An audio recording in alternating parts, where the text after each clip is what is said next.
মুহূর্তে আমরা হাতে পেয়ে গেলাম একটি স্কুলের ফার্স্ট ইউনিট টেস্ট অর্থাৎ প্রথম পর্যায়ক্রমিক মূল্যায়নের ক্লাস 5-এর বাংলার প্রশ্নপত্র। দেখো সরাসরি স্ক্রিনে তোমার কোশ্চেনটা দেখতে পাচ্ছ।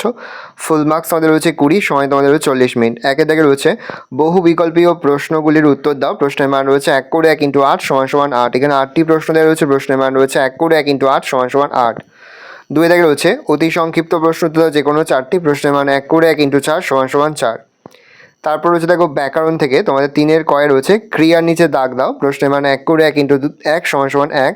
বিশ্বপদ ও বিশ্বরণ পদ চিহ্নিত করো। প্রশ্নের মান রয়েছে 1 করে 1 × 2 = 2। বাক্য রচনা করো একটি, প্রশ্নের মান রয়েছে 1। দুটি রয়েছে, একটি করতে হবে। 4 দিন লিখিত প্রশ্ন উত্তর যে কোনো দুটি, প্রশ্নের মান 2 করে 2 × 2 = 4। জোয়ানদের ঘাঁটি কোথায় ছিল, তারা কিভাবে সেখানে দিন কাটাতো? কবি ঘর থেকে বেরিয়ে পড়েছিল কেন? এই তোয়া মুন্ডার কাহিনী গদ্যাংশে যে গ্রামটির কথা বলা হয়েছে তার কী নাম বা তার নাম কি? গ্রামটির পূর্ব নাম কী ছিল?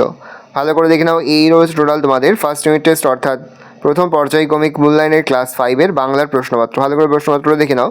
যে মুহূর্তে আমরা বিভিন্ন স্কুলের প্রশ্নপত্র হাতে পাচ্ছি সবার ফার্স্ট ভিডিওর মাধ্যমে কিন্তু আমরা তোমাদের কাছে তুলে ধরছি। তোমরা কিন্তু অবশ্যই আমাদের চ্যানেলটা সাবস্ক্রাইব করে রাখবে।